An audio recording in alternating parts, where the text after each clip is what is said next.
Hi. I'm not actually recording this right after I watch the episodes as I normally do. It's been given some time to settle, so this is probably going to be a bit more erratic than normal. I'm not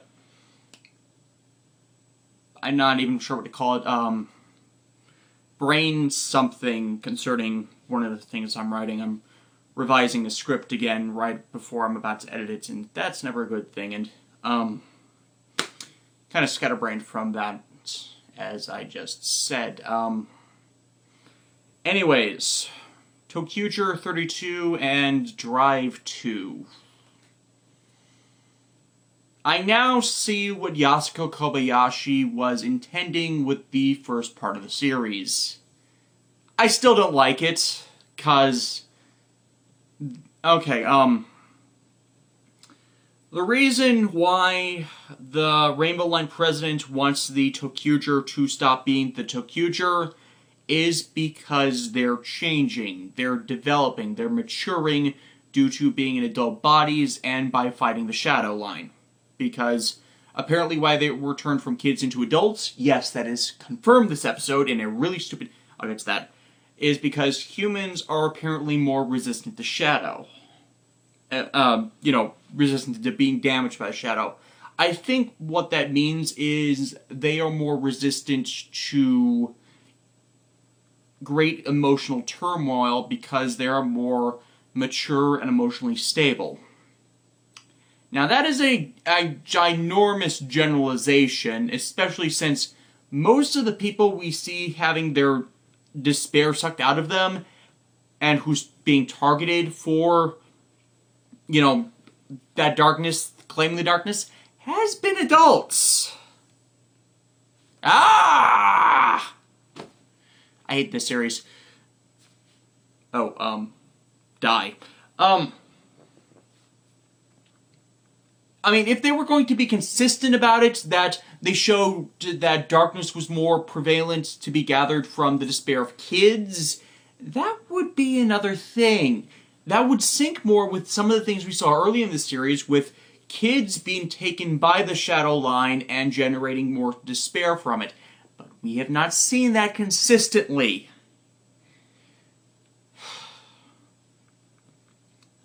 And the reason that's a bad thing from the president's eyes is they're keeping them from... By doing this, they're losing the capability to be returned to normal. Because the president pretty much is a despicable bastard in that he intentionally wiped the kids... Okay, not intentionally. He intentionally turned them into adults. The transformation into adults lost their memories of when they were kids, and as they slowly got them back... They're back all the way now. It didn't so much take away their ability to have this light of imagination to fight the shadows off with, but it's somehow destroyed their ability to become kids, and the president was realizing his mistake. He'll find someone else. So he'll do this to someone else and use them up until this point, and their trauma, except by this point they're already pretty much dedicated, and the only way they'll get home and get done is if they do this themselves. And it's kind of a catch-22 where you already damned them with what you did to them, if you see where I'm going. Now, I have a complaint with this because in 2 minutes into the episode, they go into the Hyperesha terminal to go talk to the president to see if he can get them to change his mind, or explain why he's doing that. And they come across a reflective glass pane, and they see themselves as kids. My complaints are this. 1. They've never looked into a mirror or reflective surface in the months they've been to Toqger on the Rainbow Line and whatnot. I really don't believe that. So there's kind of a disconnect between them seeing themselves as kids in a reflection that sets the rest of this in motion. that they're disbelieving that this could be them, but it making total sense from they've only been getting their memories of when they were kids back, and the Shadow Line claimed their town recently, but they were still kids then, and yeah, you kind of get this, they kind of discussed this, they should have realized this earlier thing, except Hikari already did, and he was keeping quiet because he was uncertain and didn't want to quite believe it, but from all given evidence, they might have still been amnesiacs. The Shadow Line could have claimed their town years ago when they grew up and just forgot the rest of it. I'm getting off track. So there's kind of a disconnect between what they're trying to showcase, in that this is the big revelation about themselves, and simple common sense that they should be seeing a reflective surface that disconnects them from their current age constantly. If it's just the Hyper-Resha Terminal that's doing this, what's special about the Hyper-Resha Terminal? Aside from, it being the main train line, but again, they've been on the imagination-powered trains constantly with mirrors and all that other stuff that should have seen the reflection. I'm doing it again. The other problem is they're wearing clothes that are different from their child counterparts. Now, they're acting, they're doing the mirror gag. One person does one type of motion, the other person that's mirroring them is doing the exact type of motion. It's supposed to be their actual reflections. Why are they wearing different clothes? And yes, I know that they only made one outfit for the kids that would match their adult form's initial appearance, because that was their default outfit when the series began. They should have put the characters back in those outfits for this. And I mean the adult regulars, not the child counterparts. So there's this disconnect, again, in how they're framing this story that just makes you realize how ludicrous it is. I think I'm explaining that last bit badly about the ludicrous bit. I think I'm using the wrong term to express how... Even when this series is trying to be clever with the reveal that makes total sense because we guessed that a while ago, as one of the most likely logical reasons for them to be acting like 6-year-olds half the time. So yeah, President turned them into adults. Somehow, it's not explained. So they would have the imagination power to fight off the Shadow Line, but have the resistance against the shadows as adults. But due to them growing as people, except they haven't changed in personality, they've just been more aware, more mature, except maturity doesn't connect with age. Hikari is the most mature out of them. Has been, apparently, since he was a kid. He hasn't really changed. Admittedly, he still has some he still has some immature elements about him, like his finickiness with food, picky eater. I'm still a picky eater, and I'm 25. So yeah, it's just something that doesn't make sense. And yet the show is framing it that it's such a big deal. It's a point of concern, point of worry. And I'm just thinking, dude, you turn kids into adults and then put them on adventures that any other team would go through development and experience things that challenge them and make them grow as people. What did you think was going to happen? I guess it's kind of a... I really don't like the use them to this point and then threaten them with never going back to who they were mentality that the president has taken with this. He didn't see them as people when he did this to him. He didn't think of the drawbacks. And then here he comes, and it's too late. They've already become the heroes. They already have a stake in this. They already have the motivations to keep going, damn the consequences, because it's the only way they can ensure they get their home back, even if they can't go back to it. And yeah, that's pretty much what happens. They continue on, even though it'll destroy any chance of them returning to who they were. I'm thinking of the movie Big with Tom Hanks, the one about the kid who ends up turning into adult because of a wish and has to suffer through being an adult, and the lessons he learns of it that makes him wiser to go back to being a kid, but, you know, still keeping the experiences with him for when he actually grows up. And I'm thinking, you're completely subverting this, aren't you?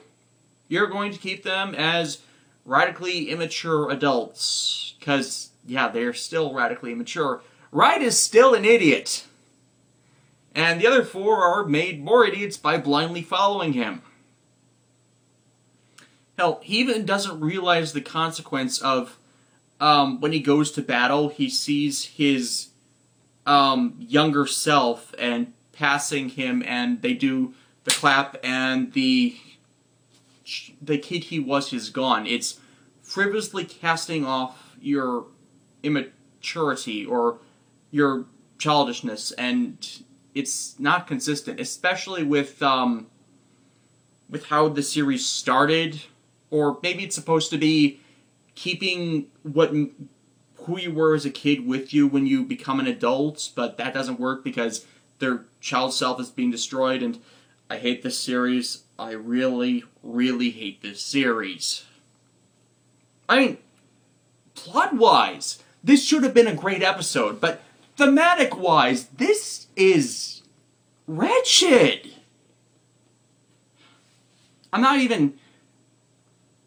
I really should have done this right after I watched the episode, because, wow.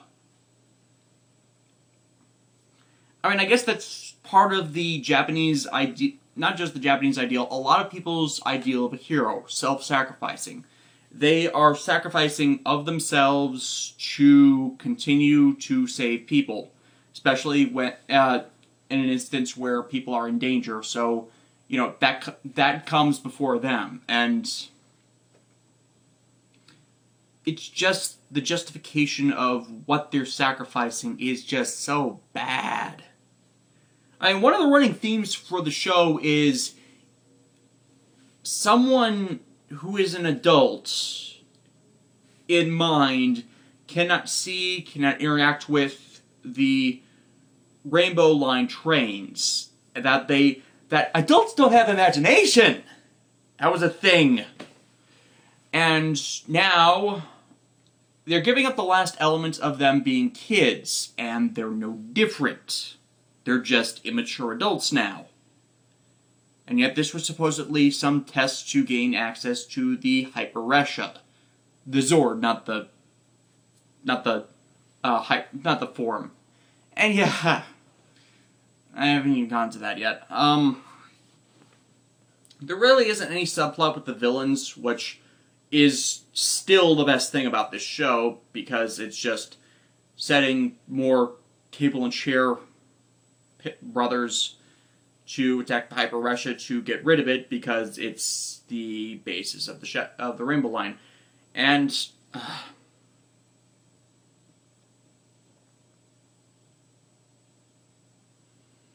I'm trying to think if I'm forgetting anything before I get to this, because I know there's something else that pissed me off about this episode. Yeah, I write down notes on occasion.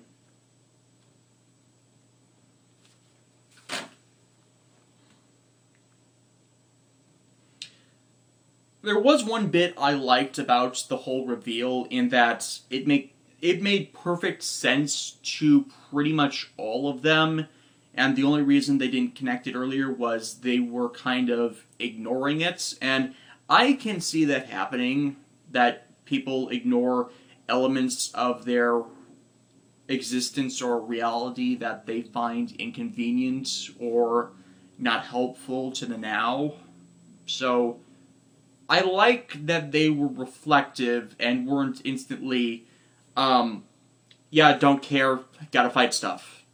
Except for Wright, who was still an idiot. I don't think he'd ever really connected what he was doing.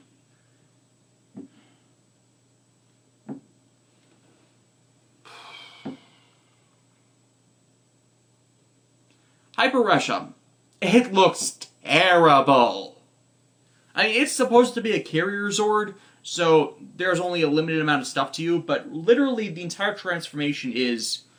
Okay, normally the Hyperesha terminal is like this. To go into train mode, it pretty much flips the administration's part of the station that's a big tower building and closes it. So the administration building becomes the front steam engine front of the train. Now, I would like this. I should like this.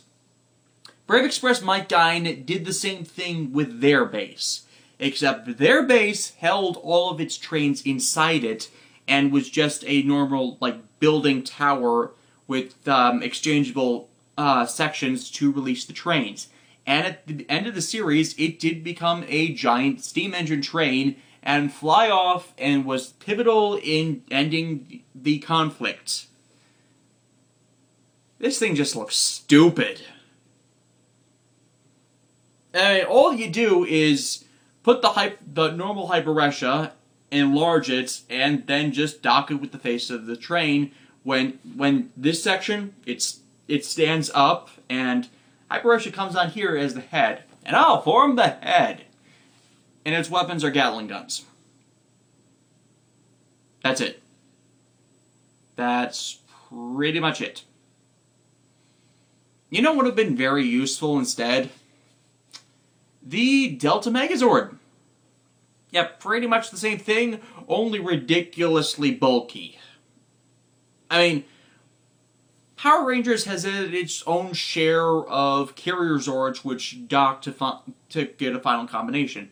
My favorite is still probably the Zeo Ultra Zord via Pyramidas, or Kate Pyramido. And that was pretty much the same thing. It has its main mode, a pyramid, and then it goes to a carrier mode where the legs of it come out, and you can put all the little mechs on it. And then it goes up, and it changes into a robot, which is pretty obvious. And then all the Zords dock inside it, and I think it's the framing is what's the problem. It's just so bland. Pyramidas at least had its own quirks, even though it only had like 3 or 4 articulation points. Its body was still pretty much just a brick. The Delta, SBD, the Delta Command Carrier, that had its own personality. It was a base/police station. Then the front folded down to become a assault vehicle/mobile carrier kind of thing. It had lasers and all this other stuff on it. And then it just pretty much stood up to become a Megazord, and it was a lot cooler because you could see the sheer size of it. The Super Train was awesome. It counted as a carrier Zord. It was stored in another location, but it carried 2 different types of Zords hooked up with another Zord to become something else, in this case a flying carrier. It became its own Megazord. That is, I think, to date, still the tallest Megazord, though Tokyo Rainbow might be outdoing it soon. So there is a precedent for this kind of thing. It just fits the model of lazy character design for this, not character design, mecha design, stuff design for this series. Which, admittedly, makes it fit in, but it's just so lame. And we've had cool trains, we've had cool carrier Zords, it's just so uninspiring, I guess. I'm probably not phrasing this correctly.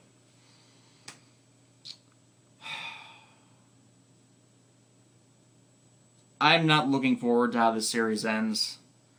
We're like 18, 20, less than episodes to its end, and I will be satisfied if we can get something better next year. Well, not next year. Well, yes, next year. January-ish. Anyways, Drive. Apparently Shimonosuke, it's still only episode 2. I'm going to be getting names wrong for some time. Tamari's partner that he's responsible for shooting the bullet that caused the explosion that got him killed. Well, he wasn't killed. He's not dead. He's just been in rehab in a hospital. The injury pretty much destroyed his career. He's not going to be able to become a police officer again. And the entire incident still has Shimonosuke wrapped in guilt because of the injuries he caused recklessly. The shot he took was intentionally aimed in the area he was. So even if the slowdown had not happened, this probably would have turned out the exact same way. At least that is in Shinosuke's mind. I'm sticking with Shinosuke. Which is still... It's not a strong validation, but it's subverting the I killed a man trope that's been running for a couple years now. Not consistently, but it's a recurring thing for the protagonist. He still feels the guilt. He's still reluctant and stalled by his actions that night, but he's not as severely traumatized. So you can understand... Well, you can understand how he can still function, but is more stuck in being the laid-back loser, because that way he's not going to be hurting anyone. Yeah, I think that fits. And yeah, it's a pretty good character piece that continues to finish setting up Drive, and that we see more of how the detective feel fits in his... there was actually a really good bypass sequence where events or crosshatches from the show all come together for Shinosuke to realize the big, brilliant moment. He had a house moment! Concerning the whole case, in that the clues he was finding on the previous victims that were turning red were signs of ill health, and the I'm still screwing up the road. I'm looking up that name. Drive. That's probably going to screw with me for quite some time, the name of the monsters this season. Roidmute. Roidmutes. Roidmutes. That they're seeking some form of perfection to evolve, and this one was working towards physical perfection, and he was copying, stealing the appearances and data, well, you know, how you transcribe features into coding to become perfect, and thus he could evolve into another, more powerful form. Evolving by absorbing information and stealing the best physical attributes of human beings. Okay, that works. That makes a lot of sense. And fits with what I was trying to say. They are seeking perfection, and the more perfect they become, the more powerful they become. And so far, we know that there is a brain type and a heart type. And seeking perfection is not unusual. I'm looking at the Wikipedia article for this, and it's not completely consistent with that, unfortunately. But there are 108 of them in existence. I swear that number is familiar and relevant to something, but I'm not completely certain what. 108 stars, 108 Seikirei. I know it has something to do with some mythological element, or not mythology, mythology, some type of lore behind the significance of that number that I am completely blanking on right now.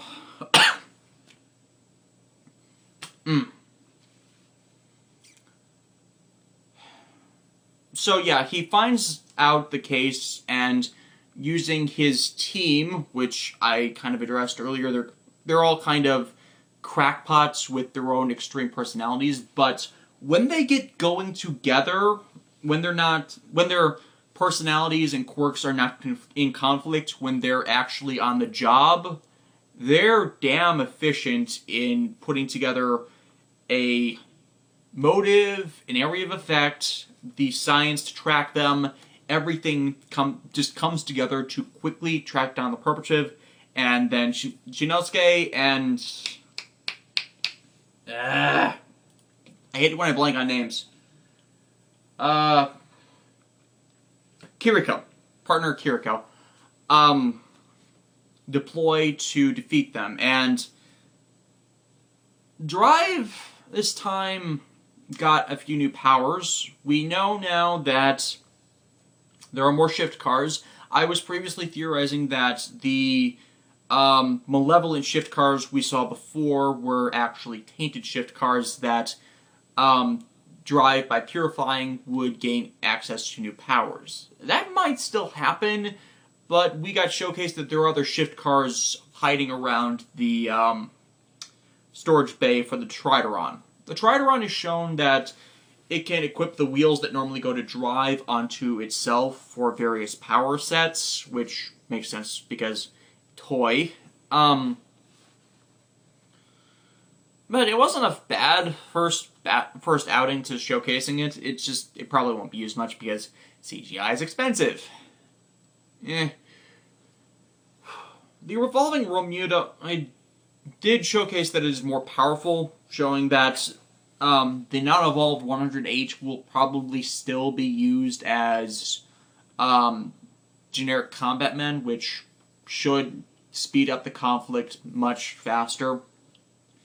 We're also shown that Heart and Brain are trying to get the others to evolve for some reason, to reach what I assume is their own pinnacle of evolution, because they're not outwardly affecting anything. They're kind of hiding in plain sight, except there's something else that was noticed. When they evolve, the slowdown effect is no longer localized. It becomes a much larger area of effect, meaning that if whatever those two are striving for happens, that effect might spread globally. And yeah, it'd be pretty easy to take over the world when you're the only ones that can move, if that's even their plan.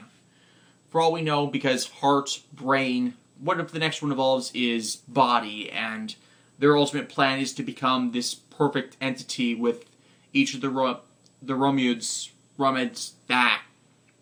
becoming one greater entity.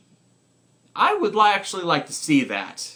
And, you know, it's comparable to that Godspeed thing. If you're moving beyond Godspeed, what are you?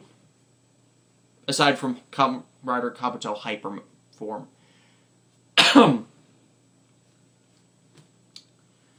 But there was a weird line of dialogue from the series, from the episode's villain, carrying over from last time. What's a Kamen Rider? That is both the name of the episode and a pivotal thing, because the monster asks, are you a Kamen Rider? Or is this a Kamen Rider? Or something effective, asking if Shinosuke is a Kamen Rider, and he asks the question to Kiriko, because he doesn't know what they are. Now, before people bring up my superhero Tyson freak out, Shinosuke has never encountered a Kamen Rider. He legitimately does not know what they are, as at this point in Toei continuity, they are reverted to urban myths, legends, and not a lot of people are in the know, or discount it as myth or have never... There are legitimate reasons for someone who has just become a Kamen Rider to not know what a Kamen Rider is. Here's the thing, though. Fours, when he had the Kamen Rider thing shoved on him, was explained to what it is. Double had... Well, not double, sort of double. Shotaro's mentor was a Kamen Rider. He knew more or less about it, and had Philip to look up what a Kamen Rider is. O's never really got referred to it, so how he knew the title was kind of up in the airish. Wizard, as I went over, had himself referred to as a mage throughout the series, but from the crossover materials, yeah, he knew. Same with Kota. He knew what a Kamen Rider was. Shinosuke has not had any of that, so to not have that known is a good thing. Because that actually justifies the statement. So I'm not actually mad about it. I'm not actually mad about that being a thing in this episode. Now, what was a good bit of genre savvy, I want to say, is Shinosuke asking if, since the shift cars are so specifically meant to fight the Romudes, if they came from the same source. Now, that's heavily implied due to a flashback at the beginning of the episode, where a man that sounds extremely similar to the Belt is attacked by Heart and Brain. And the dialogue implies, and dialogue after the flashback ends implies this was a memory of Belt. So he was once a man that has turned himself into an AI that can be expressed through the shift cars, the Trideron, and the Belt, with his mind centralized in the Belt. Now, when I saw this, I couldn't help but think Frax from Time Force. Yeah, favorite Power Rangers series and all that. And I guess it does more to automatically humanize him than, you know, the evolving AI thing, which we kind of had with Kit, in that he's this perfect for what he wants to be, but through interaction with Michael, he becomes a bit more. It's kind of skipping that with him with the Belt already being. Oh, his name is Krim Steinbert. Interesting. Wikipedia page. So yeah, with Krim being an actual person, it adds another level to this, and, you know, it kind of deepens that partnership a bit, because not exactly 2-in-1 Kamen Rider, as he's can't actually be Drive, but it answers two questions. One, where did everything come from? And two, who was the Drive during the slowdown event? It was likely Krim from... At this point in time, it's likely Krim from the evidence we've been given. And that would make sense, in that he tried to stop the Romudes when they broke free with the powers he developed, and then Heart and Brain happened to him, and he was left as the AI, and thus needs another user.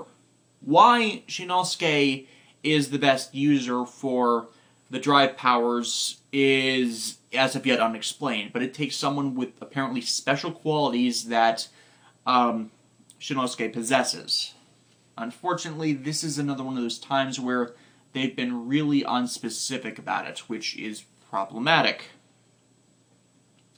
This happened a bit in O's as well, in that the O's driver apparently locked to Eiji after being used, despite his own issues with his inner desires, and except we're never shown that.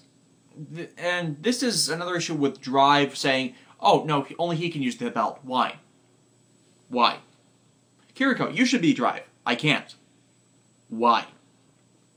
Now, if this is building up to something later, I'll be more forgiving of it, but I'm kind of sick of the chosen one in dialogue that not inevitably happens. I mean, Kisara, it was pretty obvious that the Force Driver was not locked to one user, but Gentaro was the best one to bring out the powers of the Astro Switches, but it happens a ridiculous amount. I mean, everybody wants to be the hero of their own story. Everyone wants to be that chosen one, but it's not always the best story-wise. AG pretty much just lucked into it. That's another reason why I like O's. It's a subversion, even though he was the absolute right person for it. He didn't come into being O's by being chosen to be O's. Well, technically it was chosen by Ankh, but that was because he thought he could use AG as the most idiotic person. He kind of lucked out in that AG's desire is so big it's self-collapsing. I explained that badly. Point is, I don't like Chosen One dialogues. It can work, it's just that I've seen too many of them. Far too many of them. Can we have the one where it's the normal guy, the one that's actually a normal guy that stumbles into this and becomes an awesome person? Granted, my second favorite game is one who involves someone who is a technical chosen one. Zone of the Enders is one that subverts, sort of, because Dingo has a background with Bahram, and he just happened to have come across them. It's sort of subversion, and now I'm really off topic. There was one other thing I wanted to talk about with Drive. What was it? I'm blanking on it. Again, I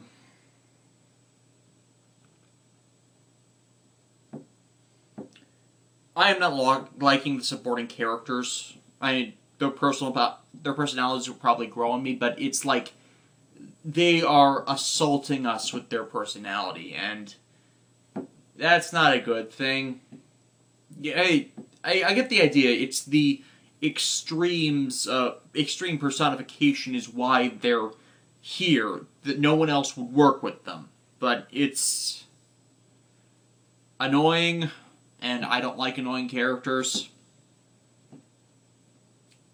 That wasn't quite it. Oh, that was it. One of the reasons I think Shinosuke was chosen was because when he's in gear, is what they call it, he is, like, ridiculously hyper-competent, and if he is that ridiculously hyper-competent at what he does, then why would he be so stupid enough to do the reckless shot in the first place? Was it arrogance on his part that made him think to go through it with it, and something that would have still gone bad even without the slowdown? Or so this would have been a humbling experience? Or is this, again, just character inconsistency that has to have an overwhelming quirk, except in certain situations, that frustrates everybody? Actually, that's another one. Kiriko is insistent on arresting Shinosuke when he slacks off instead of, just bonking him on the head. And, it's this, I think it's this kind of extremeness that makes Shinosuke run from her, in that it's more to get away from that infliction of personality than actually running from his work, because it's more strenuous to run away from someone than to just submit to whatever the hell they want until you can legitimately get away from them.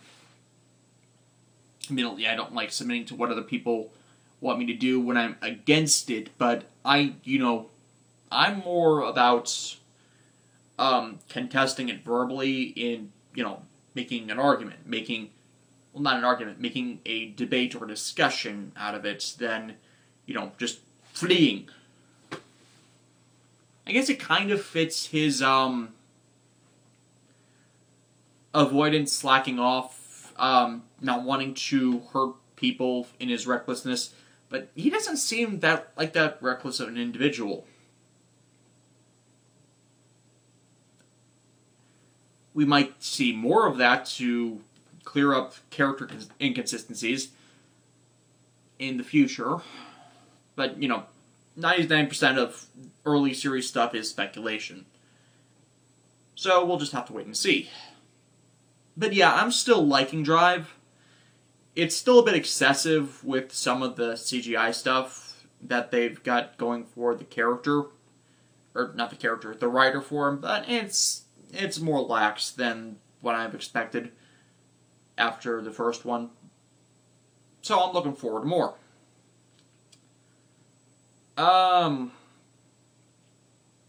Next week is something about martial arts with the Toqger, and Drive